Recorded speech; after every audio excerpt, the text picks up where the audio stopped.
contest show in the land. The Las Vegas Football Contest Show focuses on Circus Sports Million, Circus Survivor, and the Westgate Super Contest, handicapping the games and releasing our contest picks every week of the season. With two former Super Contest winners, Brady Cannon and James Salinas, a former NFL player, Mike Pritchard, and over $1 million in contest prize money won combined, the Las Vegas Football Contest Show will have you prepared this season like none other. Matthew Golden, one of my favorite prospects coming out of Texas. He had an incredible game against Arizona last year in the college football playoffs. Just, big touchdown after big touchdown, big moment after big moment. I loved him all year. And I was a little, skeptical at first, like, okay, well, it's kind of a crowded wide receiver room. And guess what? It's getting less crowded because everybody's hurt in Green Bay. Matthew Golden is the truth. He's the only guy healthy enough to play. Fantasy Sports Today, only on SportsGrid. Donnie, the season is 6 months, 5 if you check out in September. You're going to have a bad month. The Yankees had a horrible month. That is true. But beyond that, their regular season looks okay. They're going to win their 90 games or maybe a little bit more and get to the postseason. What is everybody freaking out about? Everybody freaks out. It's a Yankee tax and Yankee fan tax as well, where every single season you enter into the equation going like, it's championship or bust. Newswire, only on SportsGrid. Remember these names: AZ Fudd, Olivia Miles, Lauren Betts. Depending on who wins that lottery, that's going to depend on who goes what. If Washington wins, it's Fudd. She's from the area. If Dallas wins, they're going to bring Fudd to play with, obviously, Paige. If Minnesota wins, I think they go Miles with the point. If Seattle wins, they go with Miles, and the same thing with Chicago. Betting above the rim, only on SportsGrid.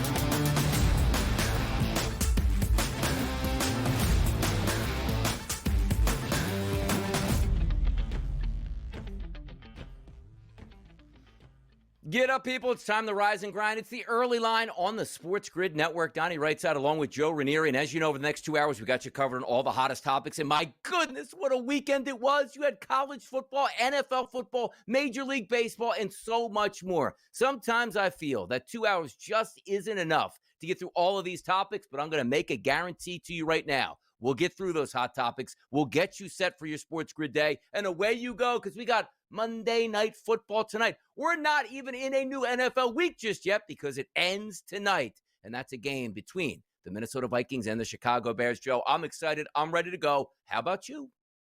I can't wait. The first Monday after, huh, Donnie? And boy, we got a lot of headlines from this past weekend. And by the way, baseball delivered just as much as football did this weekend as well. You know what else it delivered, Joe? Minus 50,000 favorite for Shohei Ohtani to win the NL MVP award with 2 bombs yesterday. We'll get to that in just a little bit. But the big news of the day, look, we're going to go over all NFL action. But the Sunday Night Football game was unbelievable. The Buffalo Bills 41, the Ravens 40. What happened in this one? It was an easy, surefire, blowout victory for the Ravens. But for some reason, when you play in big games, this team just doesn't deliver. What a comeback from the Bills. They needed help. They got help. And they also took advantage of those mistakes by the Baltimore Ravens. Incredible Sunday Night Football game with the Bills, a 1-point victor over the Ravens. Yeah, when history, by the way, made yesterday and that last night in that game too. When you consider Baltimore was leading 40-25 with 9 minutes left in the fourth quarter, only to lose 41-40. That is the first time since 2000 that an NFL team was leading by 15 or more points, taking possession with the ball at the 9-minute mark and losing the game. That never, ever happens. Now 53-1 since 2000. Way to go, Ravens. Way to make history last night.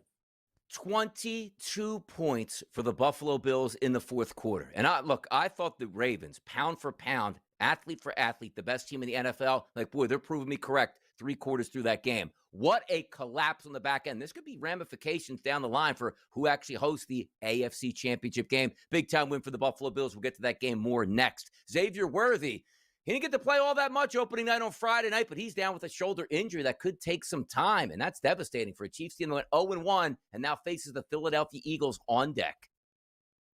Did he owe Travis Kelce money? I'm not quite sure what was going on with that, but he can thank his own teammate for wiping him out the way he did. I mean, he ran square into Travis Kelce, and then that was the end of it. You knew the shoulder was going to be a problem. The way he was holding on to it, getting up off the field, I went, oh boy, not good for Kansas City.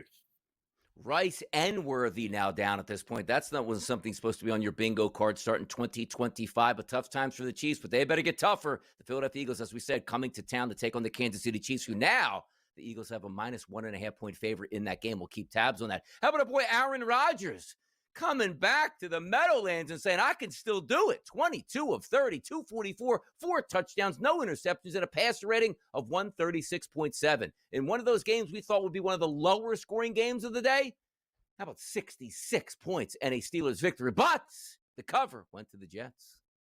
Yeah, it was funny. This was a game that one of the lone games that we all considered it to be a dead under, and yet it went flying over. Most all other games flew under the total, and the Jets and the Steelers, outside of last night's game, played a absolute wild one at MetLife.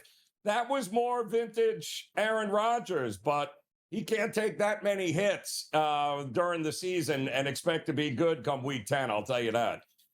Like the Steelers scoring 34 points. Yes, it was a victory, but you're supposed to lean on really good defense and have Aaron Rodgers make some plays here. And for a while, it looked like the Jets were actually the better football team in this game. 17-6 fourth quarter propels the Pittsburgh Steelers into a victory. I thought Fields was decent. 16-22. You don't want him throwing all that much, Joe. 1 touchdown, no interceptions, a passer rating of 119. The running game was fantastic. They carried 39 times for 4.7 yards per carry and 3 touchdowns. But is it, Joe, just the same old Jets?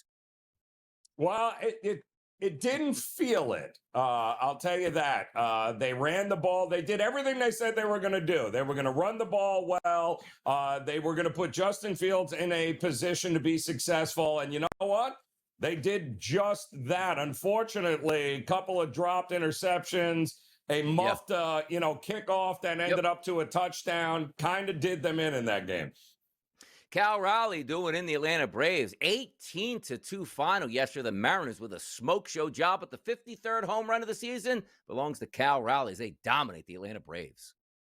Yes, they did, but congratulations. They scored more runs than the Giants or Dolphins combined scored in their games yesterday. So maybe Seattle is on to something. Keep putting up football-like scores there, and you'll be just fine, Seattle, when it comes down to it.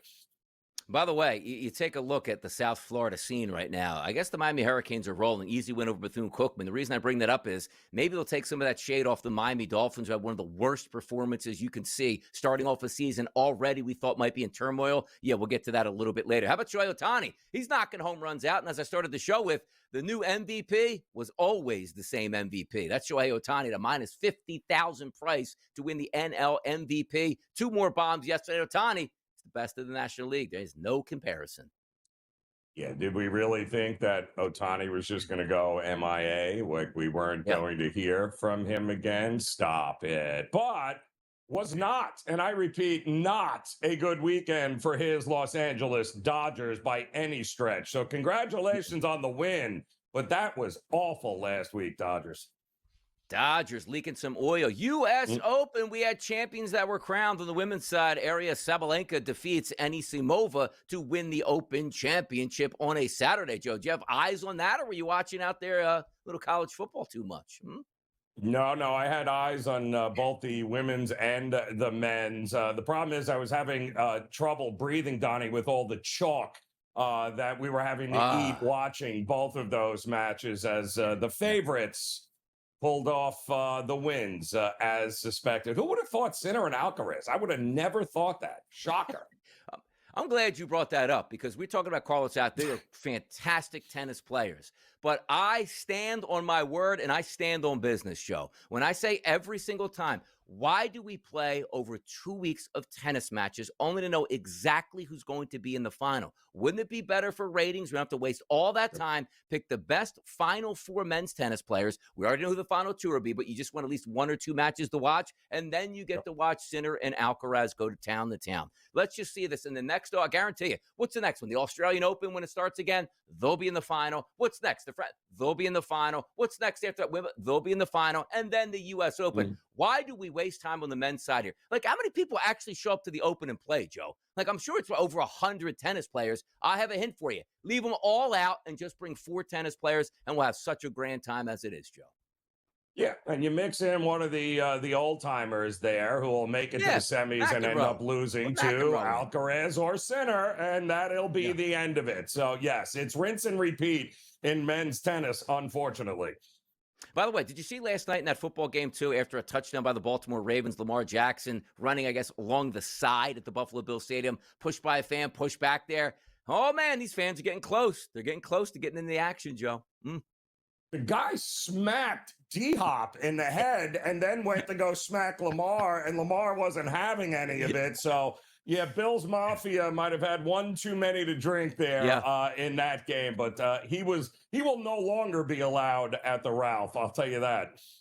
By the way, and talking about the Ralph here, right? They show the new stadium. Like, the Buffalo Bills are built on cold weather, windy conditions, the Bills Mafia fan base, and they built a big toaster in the middle of Buffalo that's designed to take all of those elements out of the football game. It is going to be an unbelievable, sterile environment where, enjoy it, Buffalo fans. This is the last time you're going to have a Buffalo Bills zoo, because after that, good luck in the toasty, man. Make some toast over there. We'll talk Bills Ravens next.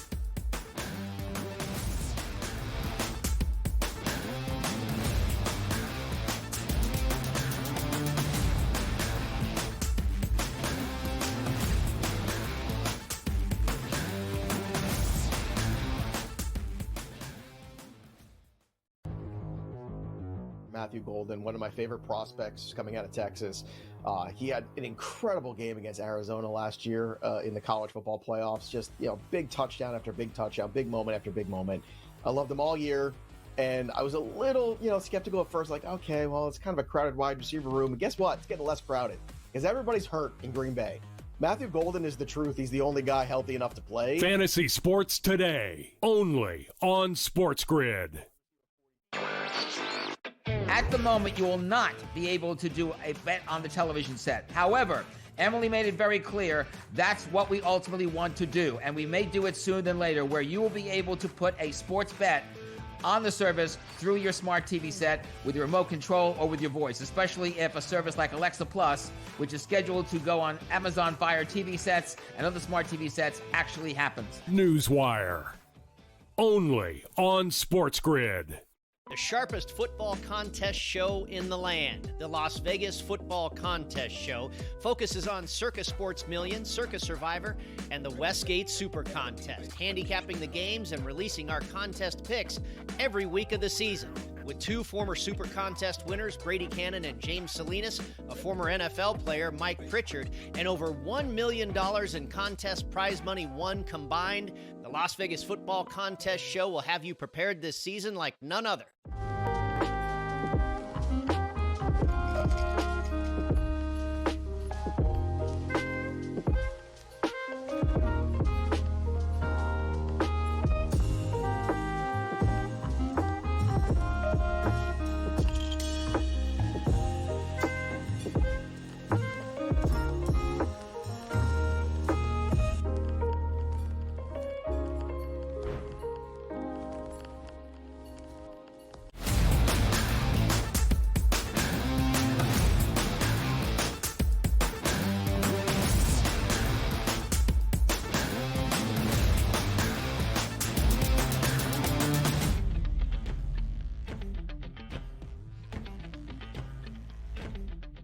The NFL knows what they're doing. They do. And we know what we're doing here at the Sports Grid Network on the early line. It's Sonny Rightside and Joe Ranieri. You saw that game last night, 41-40. Of course it was going to be 41-40. Of course the line was 1.5 as a favorite towards the Baltimore Ravens. Of course the Ravens had a massive lead in the second half. And of course the Ravens couldn't hold on and the Buffalo Bills won. I thoroughly enjoyed this game while I was up, but as I dozed off to sleep, getting ready for the show in the morning. I woke up and the first thing I checked was the score.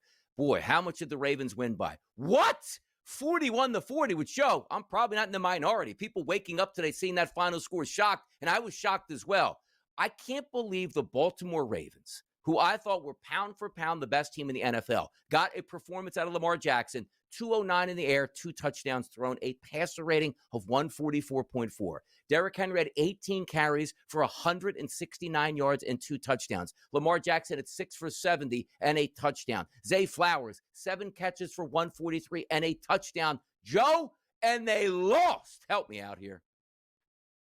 Well, I'll tell you what, and Josh Allen wasn't all that happy with Bills Mafia yesterday either, Donnie, because right around that 12-minute, 11-minute mark, the fans started to pour out of the Ralph and leave. And, yeah, he wasn't altogether happy with that and said that after the game. He said maybe you ought to have a little bit more faith because the football god stepped in. And all of a sudden, for a guy that was running all over them in Derrick Henry for 169 yards and 2 scores, all of a sudden fumbles the ball and gives life to the Buffalo Bills. And you can't do that with Josh Allen at home. And boy, oh boy, just like that, that was the beginning of the end. And I'll say it again, it's the first time it's happened where a team in the NFL since 2000 has had that big a lead, a 15-point lead with under 10 minutes to go, and loses the game. That just does not happen. It certainly shouldn't happen to call me crazy here, to a team that everyone seems to think is going to the Super Bowl this year, Donnie. And again, the Ravens scored 40 points on offense with that defense that's strong on the defensive line, strong at linebacker, one of the best secondaries in football, and they were shredded. Now understand this, as Joe's pointing out, and he's right. You need a lot of breaks to come back against I don't care, any football team in the fourth quarter. If Derrick Henry doesn't fumble, they win that football game. If on a 4th and 2 play where you saw a touchdown pass by Josh Allen deflected to Keon Coleman, make that play, knock it down, you win that football game. You get 1 first down with 2 minutes to go, which should be the best late game offense you can possibly have with Lamar Jackson and Derrick Henry. You win that football game, and you didn't. So I do want to credit the Buffalo Bills for coming back, and Josh Allen, 33 of 46, 394, 2 touchdown passes, and then chips in with 14 carries for 30 yards and 2 more touchdowns on the ground. This is why he's the MVP. But I have so many questions to bring up on the Baltimore Ravens where 40 points in a football game with that defense and you lost. It's incredible because we're going to get to in just a few moments what this means down the line. But I'm just astounded where I said, you know what? Looks like the Ravens are going to plant their flag. They get down 7-0 in that game. Everything looks good for the Bills. And Baltimore was the better team for 3 quarters of this game and just let it slip away. Devastating loss for the Ravens. No, I mean, they just looked absolutely dumbfounded. But again, the Derrick Henry fumble did not, it wasn't like it was a fumble, scoop, and score.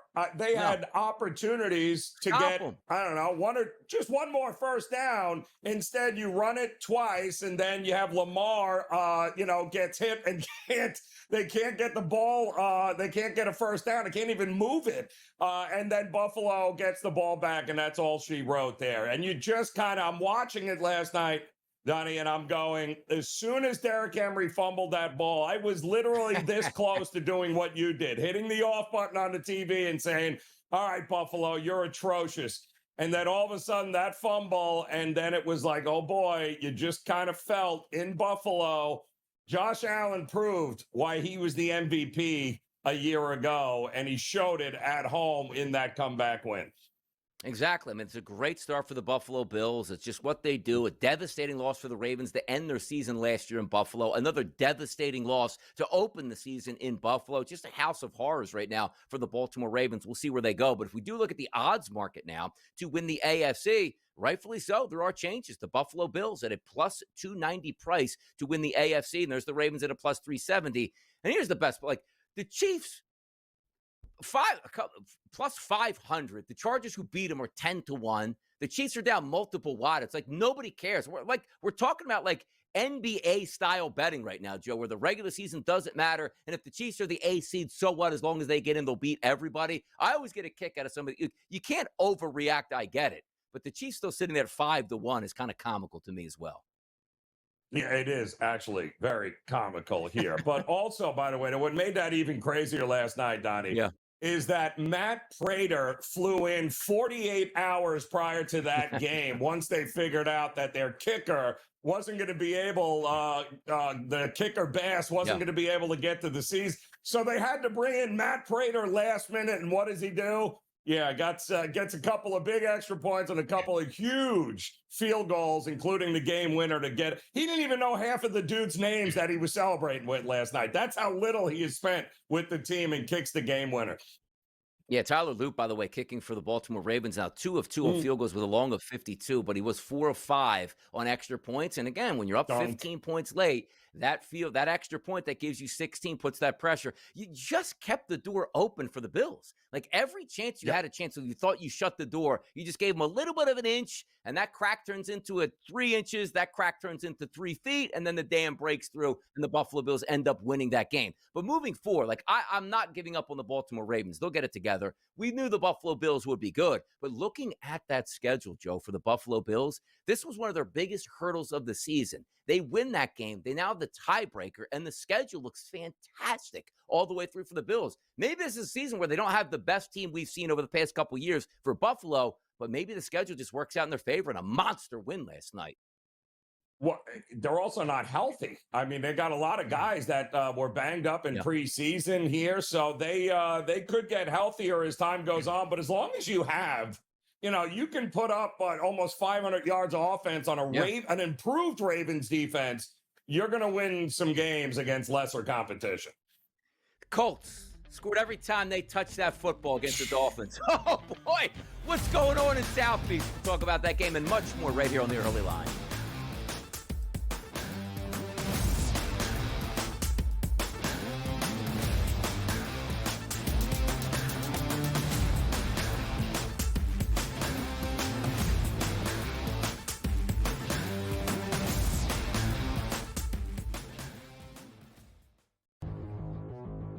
Matthew Golden, one of my favorite prospects coming out of Texas.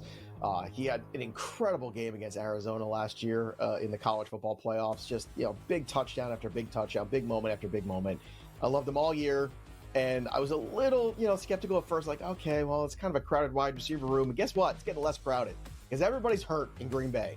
Matthew Golden is the truth. He's the only guy healthy enough to play. Fantasy Sports Today, only on SportsGrid. At the moment, you will not be able to do a bet on the television set. However, Emily made it very clear that's what we ultimately want to do. And we may do it sooner than later, where you will be able to put a sports bet on the service through your smart TV set with your remote control or with your voice, especially if a service like Alexa Plus, which is scheduled to go on Amazon Fire TV sets and other smart TV sets, actually happens. Newswire, only on SportsGrid. The sharpest football contest show in the land, the Las Vegas Football Contest Show, focuses on Circa Sports Million, Circa Survivor, and the Westgate Super Contest, handicapping the games and releasing our contest picks every week of the season. With 2 former Super Contest winners, Brady Cannon and James Salinas, a former NFL player, Mike Pritchard, and over $1 million in contest prize money won combined, the Las Vegas Football Contest Show will have you prepared this season like none other.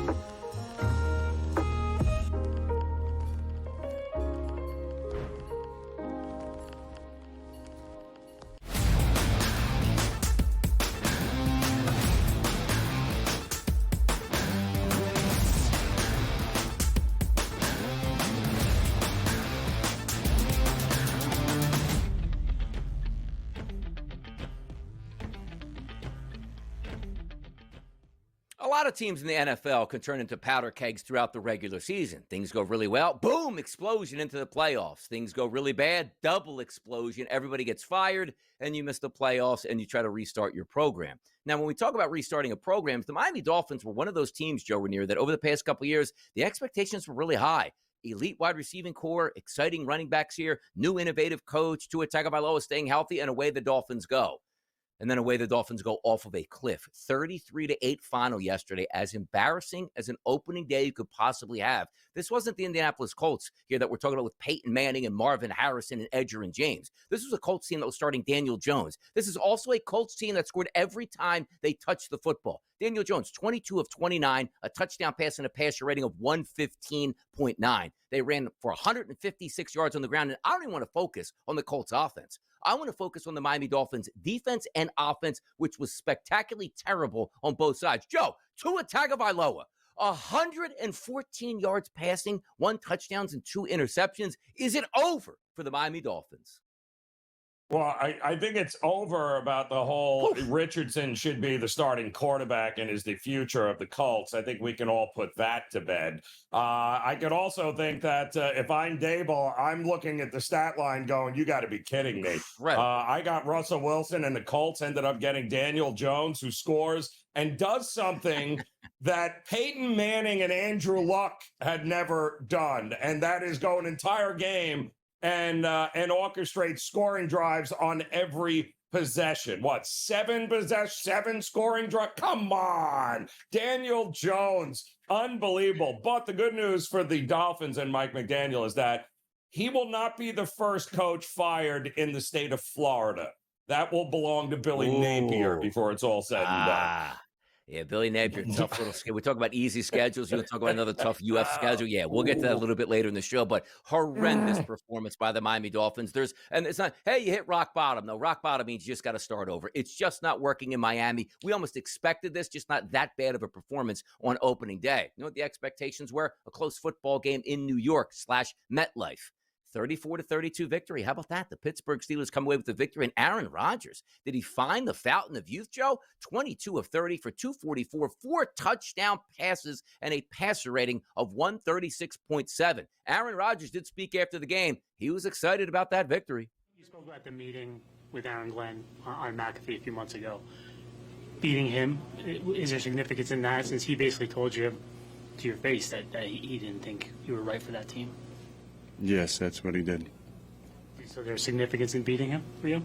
I was happy to beat everybody associated with the Jets. Appropriate response. When you get thrown out of town, you come back and you beat them? What did you want him to say? Boy, I adapted up with everybody. It's like your ex-girlfriend, you know what I mean? Breaks up with you. You don't wish, harm on that, but you know what? I hope she's not happy in her next relationship. That's Aaron Rodgers right now. He feels good about that dub, Joe. Well, listen, and he should, because quite honestly, he single-handedly beat the New York Jets. He got no help from his defense. He got no help from the running game, which is completely head-scratching in a lot of different ways. But what he also did do is got a lot of breaks. Number one, special teams of Pittsburgh bailed him out. Number two, there was not one, but there was 2 dropped interceptions in guys' hands that they did not catch. But 3 sacks, 4 hits. He's going to keep getting hit like that throughout the season at 41 years old. They're going to have a problem, the Steelers, by the time we get to week 6 or 7. Yeah, he got crunched on a couple of those sacks, too. You were right about that. But the arm looked lively in that game. I was impressed with the offense. If you would have told me the Steelers would have scored 34 points, I think the Jets would have been in the teens. And, oh, no, do we have a Super Bowl contender for the Pittsburgh Steelers? You're right about that. A lot of defenses that we thought were fantastic didn't show up too much in week number 1. But I tell you what, you can certainly set your clock to. That's a 26-10 victory for the Jacksonville Jaguars. The Carolina Panthers, Bryce Young, boy, I was excited.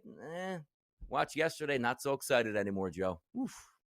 Well, and what felt like a 9-hour weather delay, too. This game didn't end until almost after 5 o'clock there with the 4 o'clock late games. But ultimately, it was kind of over before it started. So Jacksonville off on the right foot under Liam Cohen. We'll see if it continues.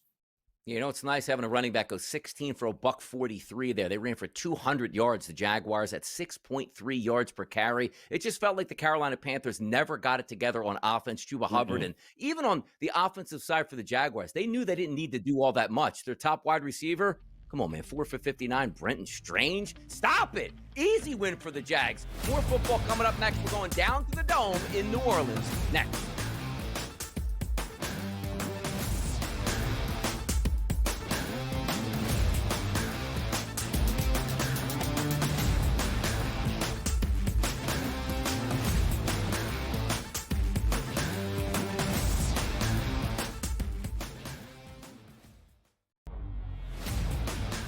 I was looking at through my phone at first. I'm like, why is there such a delay? And why are we getting pitch hitters right away? Oh, the pitcher got thrown out for some reason. Maybe he hurt himself. But no, turning out and seeing a brawl was absolutely hilarious to let that one play out. Just the way it is sometimes in baseball. We don't get a lot of good fights and a lot of good brawls and anger, specifically from two teams that aren't going to the playoffs. So good on them for showing that moxie last time. But it's good to see a little bit of a brawl and a little bit of that passion here. The Early Line, only on SportsGrid.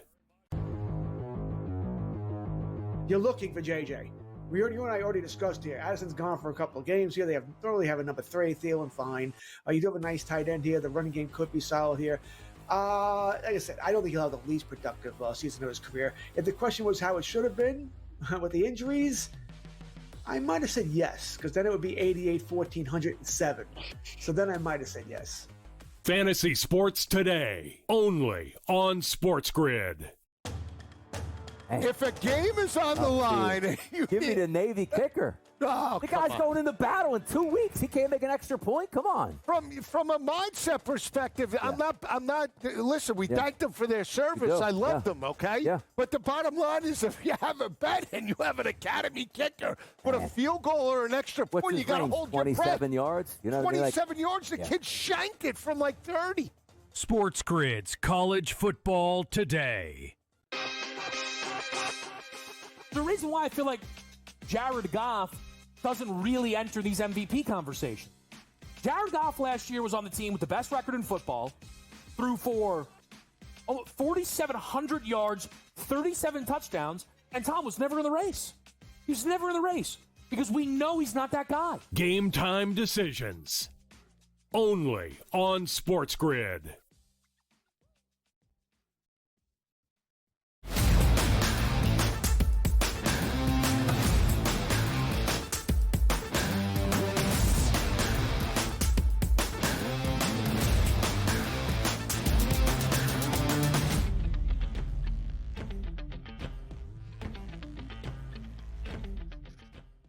Rolling in hour number 1 right here on the Early Line. It's Donnie Rightside and it's Joe Ranier. My goodness, I love Monday Armchair Quarterback. It's so much fun. Thank you, NFL. Thank you, college football, for being back because it makes our job that much easier.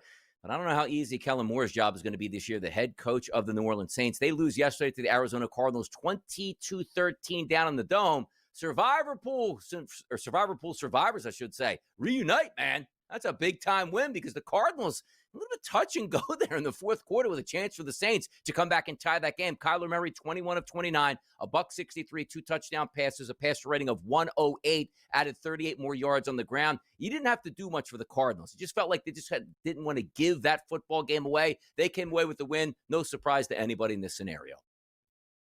Yeah, survivor pool, huh? Yeah, try having back Denver and watching that game yesterday. But Kyler Murray field goal throws 2 touchdown passes in this game. But, the problem was the Saints were very much alive in this game, but under 2 minutes to go, they took it all the way down to the Arizona 18-yard line, down a touchdown. Yep.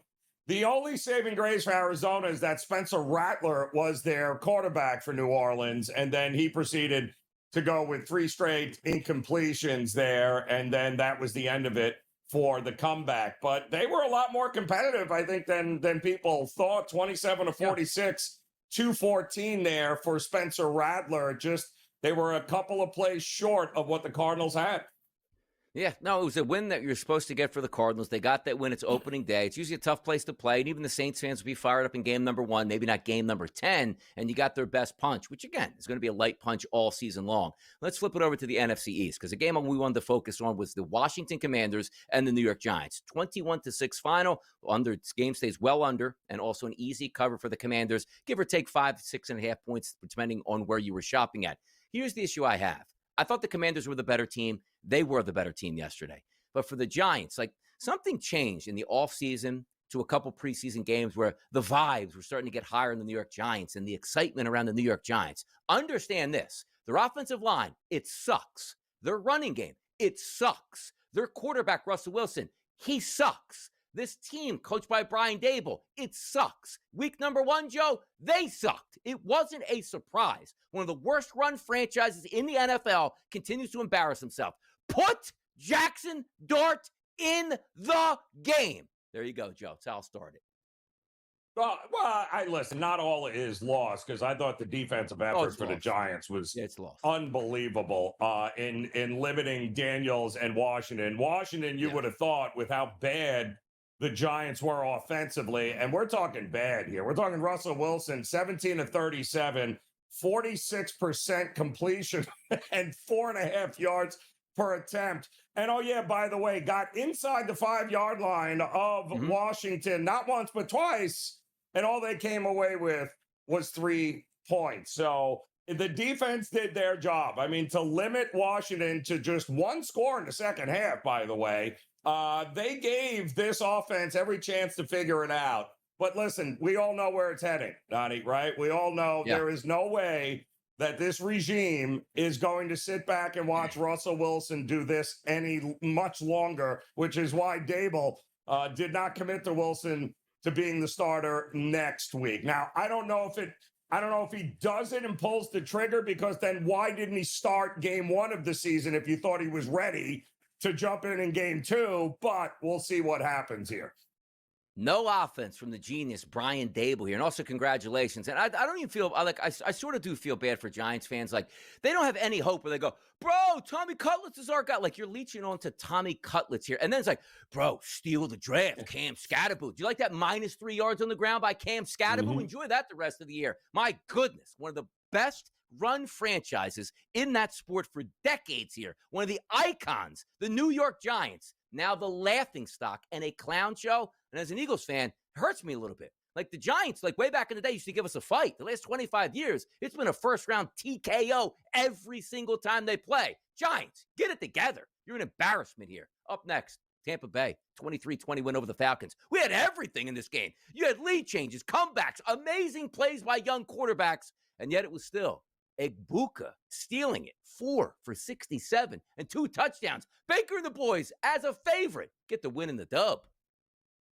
This game was brutal, because I had the under in this game and had to sweat this thing out in the end. Oh, you did. Yes, you did. There was no reason, because it was a dead under the entire game until about the last 3 minutes. And then all of a sudden, everyone's scoring all over the place. And then we had not 1 missed field goal, but 2 missed field goal. We had a missed extra point, and then we had a missed field goal, which ultimately kept it under and gave the win to the Tampa Bay Bucs, who, listen, I had said I loved Baker Mayfield heading into this game.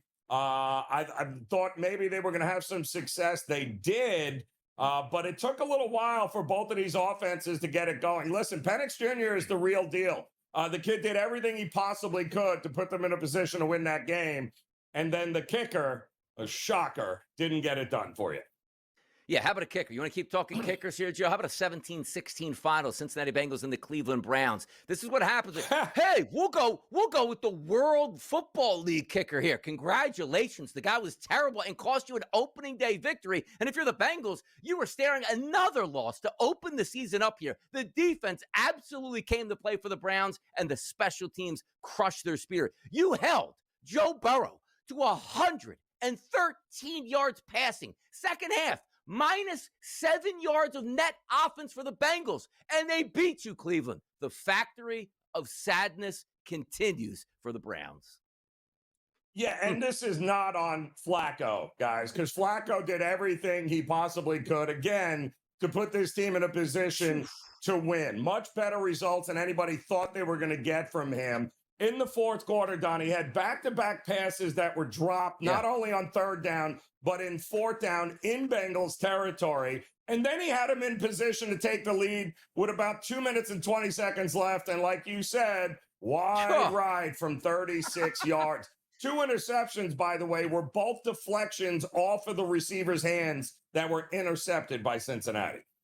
By the way, shout out to Geno Smith yesterday, going on the road, 34 passing attempts, 24 completions, 362, and a tutty, and a victory for the Las Vegas Raiders. There wasn't a lot to love out of the New England Patriots, but it's opening week, right? You're going to improve from weeks 1 to week 2, but I thought that was a quality win for the Raiders on the road here. And again, this game was very close all the way through. You just couldn't get enough plays made for the New England Patriots, and a crazy conversion late in that game on a pass that was underthrown sliding to clinch that one. Geno Smith picks up the dub, and the old man at coach, he's 1-0.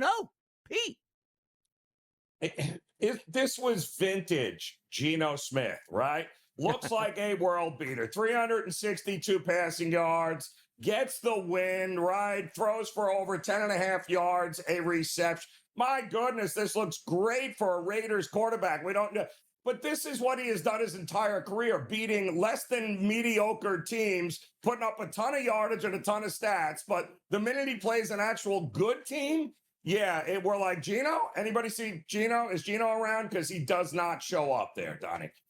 Oh, man, just check it out. There's Geno, 1-0. And the San Francisco 49ers go up to Seattle and also get a victory opening day, 17-13 over the Seahawks. Brock Purdy, 26 of 35 for 277. Had a clutch drive at the end of the game, but got a ton of help from the Seattle secondary that couldn't make a single play when multiple interceptions could be had. Credit the Niners for winning it, but also George Kittle down probably for an extended period of time. This team is just snake-bitten with injuries. Yeah, it was so unfortunate, but, McCaffrey did play. Kittle scores the first touchdown, then pulls his hamstring, and then see you later. But they also did a lot in their power. A couple of interceptions ended up kind of pushing them back there, the 49ers. But Sam Darnold, 150 yards, no touchdowns. McDonald wanted to go and focus on defense and running the ball. My question is, you have great defense. What happens now when you can't run the ball? What is Sam Darnold's job here? I'm just kind of curious because you only have one receiver. One. Yeah, I'm curious about Cooper Kupp and what his job still is, other than stealing money at this point right now. Tom Vecchio is going to join us next to talk a little Monday Night Football.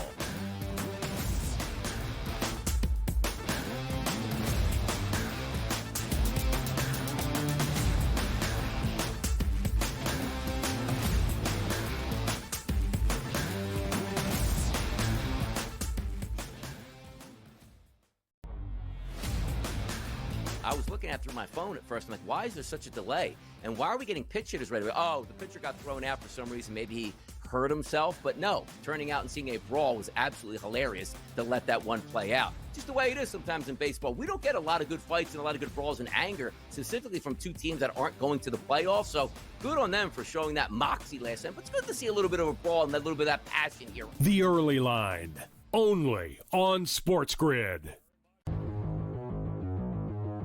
You're looking for JJ. You and I already discussed here. Addison's gone for a couple of games here. They don't really have a number 3. Thielen, fine. You do have a nice tight end here. The running game could be solid here. Like I said, I don't think he'll have the least productive season of his career. If the question was how it should have been with the injuries, I might have said yes, because then it would be 88, 1,407. So then I might have said yes. Fantasy Sports Today, only on SportsGrid. If a game is on the line, give me the Navy kicker. Oh, the guy's going into battle in 2 weeks. He can't make an extra point. Come on. From a mindset perspective, I'm not. Listen, we thank them for their service. I love them. Okay. Yeah. But the bottom line is, if you have a bet and you have an academy kicker with a field goal or an extra point, you got to hold your breath. 27 yards. You know, 27 yards. The kid shanked it from like 30. SportsGrid's College Football Today. The reason why I feel like Jared Goff doesn't really enter these MVP conversations. Jared Goff last year was on the team with the best record in football, threw for 4,700 yards, 37 touchdowns, and Tom was never in the race.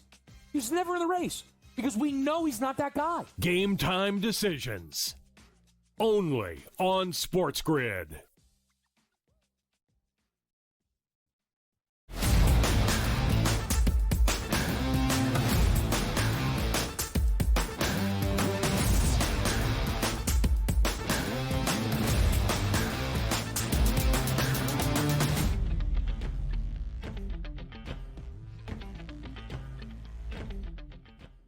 Yeah, it's fun to play Monday morning armchair quarterback. We love to do it. Second guess those teams on Sundays. Wonder why teams had to come back and wonder why teams have absolutely blown big leads. My goodness, we're still looking at you, Baltimore Ravens. It's Donnie Wright side. It's Joe Ranieri. Now we welcome in Tom Vecchio.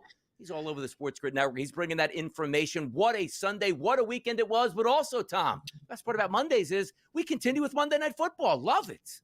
Yeah, we get things going early today to close out week one. I got to say, I was on the Ravens money line last night. I thought I was looking good. You know, I had him at minus 107. I'm like, okay, we got a multi-score lead in the fourth quarter. They're going to run the ball. We got this tied up. It'll be a nice close to the day. And then that evaporated super quick because I guess Josh Allen is just continuing to be Superman.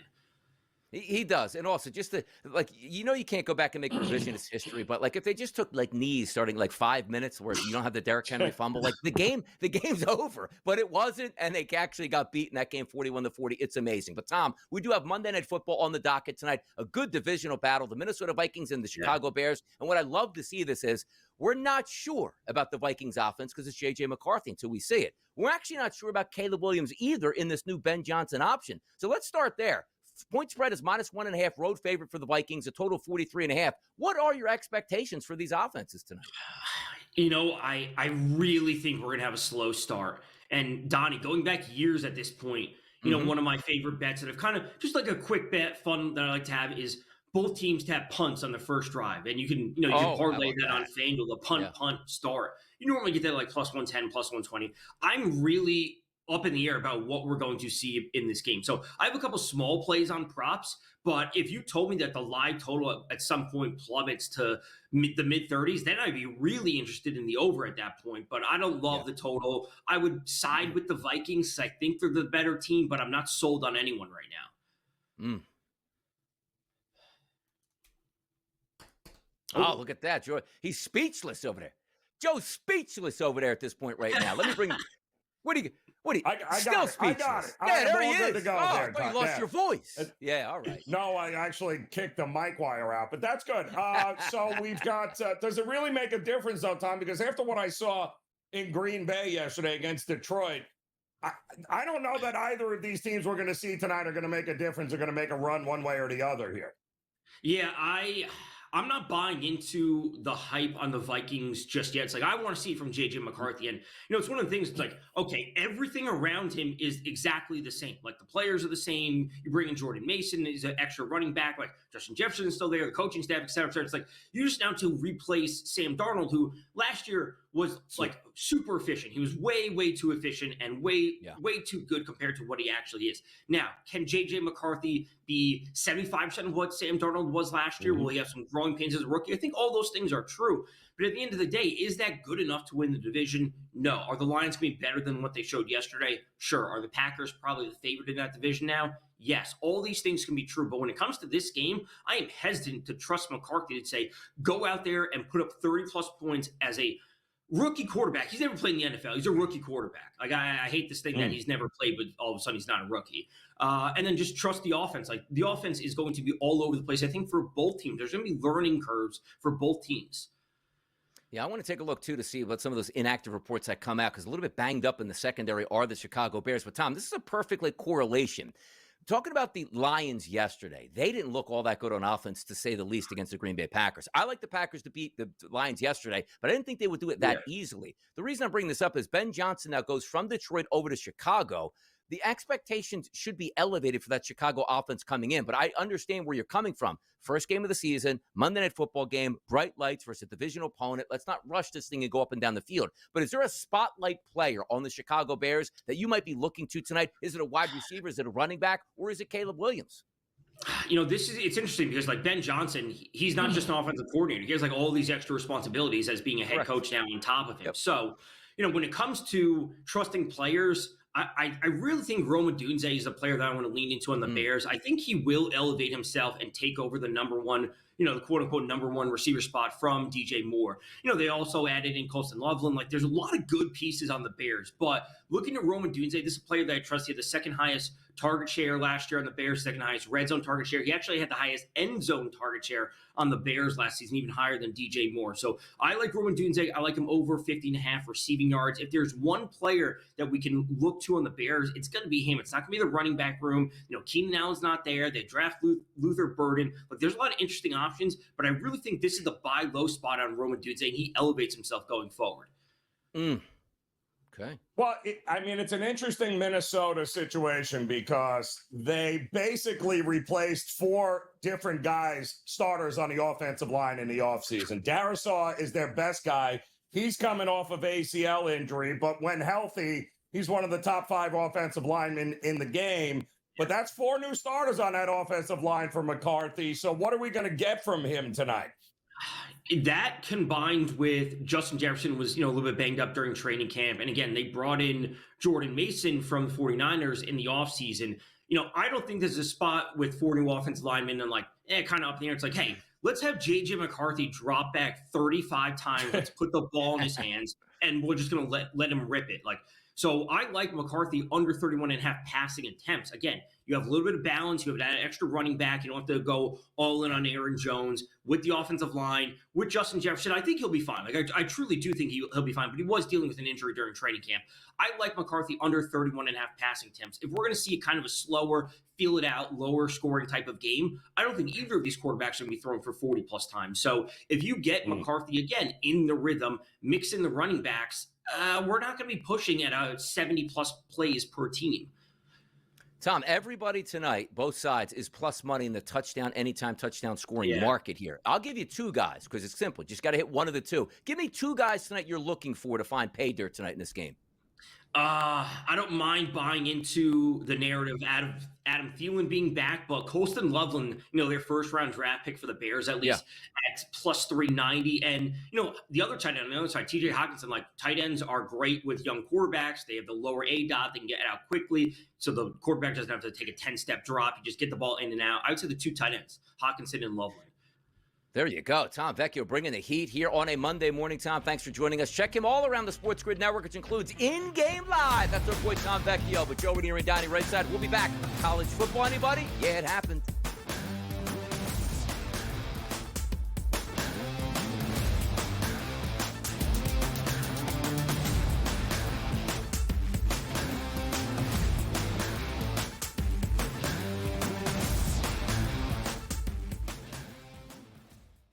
The sharpest football contest show in the land, the Las Vegas Football Contest Show, focuses on Circus Sports Million, Circus Survivor, and the Westgate Super Contest, handicapping the games and releasing our contest picks every week of the season. With 2 former Super Contest winners, Brady Cannon and James Salinas, a former NFL player, Mike Pritchard, and over $1 million in contest prize money won combined, the Las Vegas Football Contest Show will have you prepared this season like none other. Matthew Golden, one of my favorite prospects coming out of Texas. He had an incredible game against Arizona last year in the college football playoffs. Just, big touchdown after big touchdown, big moment after big moment. I loved him all year. And I was a little, skeptical at first, okay, well, it's kind of a crowded wide receiver room. And guess what? It's getting less crowded because everybody's hurt in Green Bay. Matthew Golden is the truth. He's the only guy healthy enough to play. Fantasy Sports Today, only on SportsGrid. Donnie, the season is 6 months, 5 if you check out in September. You're going to have a bad month. The Yankees had a horrible month. That is true. But beyond that, their regular season looks okay. They're going to win their 90 games or maybe a little bit more and get to the postseason. What is everybody freaking out about? Everybody freaks out. It's the Yankee tax and the Yankee fan tax as well, where every single season you enter into the equation going it's championship or bust. Newswire, only on SportsGrid. Remember these names: AZ Fudd, Olivia Miles, Lauren Betts. Depending on who wins that lottery, that's going to depend on who goes what. If Washington wins, it's Fudd. She's from the area. If Dallas wins, they're going to bring Fudd to play with obviously Paige. If Minnesota wins, I think they go Miles with the point. If Seattle wins, they go with Miles, and the same thing with Chicago. Betting above the rim, only on SportsGrid.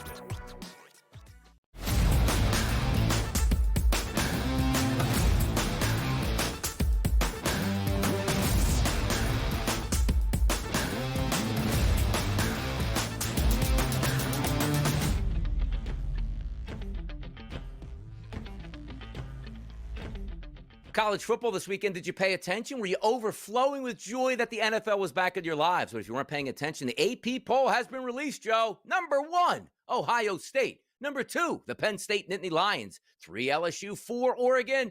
Number 5, the University of Miami. New week, new money for these boys. But look at that. 5 and 10, Joe. Miami. Florida State. Oh, wait, where's Florida at? Ooh, we're going to get to that in just a second, Joe. How do you feel about the AP Top 25? That's just like what we thought it would be, although that Grambling game was a sweater there for good old Ohio State. I'm not sure they ever had that in hand until late there. But no, all of the cupcakes those top 5 teams played, all good here today. But really quick, Joe, if I could change one thing, like you get what the schedule is in the NFL, right? It's rotating and they're professional teams. There's only 32 and you get what you get. There's some bad teams, but generally you're expecting good performances out of both sides. How do we get to this point where college is like, okay, to start the season, we might have one hard game or just take the Penn State route, play Little Sisters of the Poor, 3 straight games every single year. I don't know why we allow it or do it. Just have the conference game start in week number 1 and just do away with it there. And away you go. But by the way, anybody notice about the South Florida Bulls? Whoa, gosh. You can't do this. This is suicide. Boise ranked. Miami ranked. Florida ranked. You can't do this to us. How about that upset in the swamp? South Florida goes to the swamp and knocks off Billy Napier. Tough scene for the Florida Gators, man. Now you're losing to the Bulls? Stop. Yep. I tried telling everybody when they were taking on Boise State, this team is for real. That is a remade defense. That is one of the most electric quarterbacks in college football. And now, as far as I'm concerned, Donnie, they are that group of 5 front runner that if they win the American, they're going to the playoffs. And judging from what we got yesterday or Saturday against Florida and what we might see again against Miami, I don't know that anybody's going to be looking past them the rest of the way. Amazing. And how about Oklahoma, 24-13 over Michigan? That was sort of that bell cow game, night game here. Oklahoma was clearly the better team. I'm going to say this right now. Michigan, here's what you do. You won a national championship cheating. Get back to it. Hire Connor Stallions. It doesn't. Hire every single cheating person in history. Matter of fact, if Belichick gets fired from UNC, have him come film practices and break them down from the opponents here to help you cheat. It's not been the same. Michigan just isn't the same unless they're cheating. Michigan, get back to cheating, Joe, right? Just start cheating again. Well, I mean, again, asking a true freshman quarterback in the second game of his college career to go into Norman and upend a experienced offense and OU team that is hungry. Yeah, no, I didn't think it was a good opportunity for him there. I still think there's going to be growing pains in Michigan with this guy. I think the sky's the limit. But Donnie, I'm looking for year 2 and year 3 with this kid, and then they'll have enough tape on everybody else to cheat and give them the golden path right to a championship. Now, normally, Joe, I'd be right there with you, but this guy's paycheck says differently. He's expected to go on the road and beat teams like that paycheck. Point. Come on, 5 years ago, I was like, hey, man, he's a young kid. Don't worry about it. This guy's a professional athlete right now. By the way, Texas, 38-7 over San Jose State. I love this play, and you heard me talk about it last week, and even Coach Bowden joined us. Arch Manning had to get going. Joe, he threw 4 touchdowns in 5 minutes of game time here to really set the tone. They were supposed to win, but you had to get Arch going. They finally got him going. Yeah, and if they can only play actually, they do play like the San Jose State for the next couple of weeks as well. So those numbers should only get better before they have to play another real team. By the way, check this game out. UConn 20, Syracuse 27. Oh, Syracuse picked up an easy victory. Check out the footage that we have post-game here where the coach is making the team run sprints, Joe. Let's watch this. Oh! Wow. Bands playing in the background? Wow. Not that. Look at him. Wow. Go. Well, now, I got to tell you, Donnie, not for nothing, but they didn't lead that game at all until the final minute of the fourth quarter. UConn had that game in hand, and somehow Syracuse came back, tied it, took it to overtime, and then, ends up winning it there in the OT. And their reward?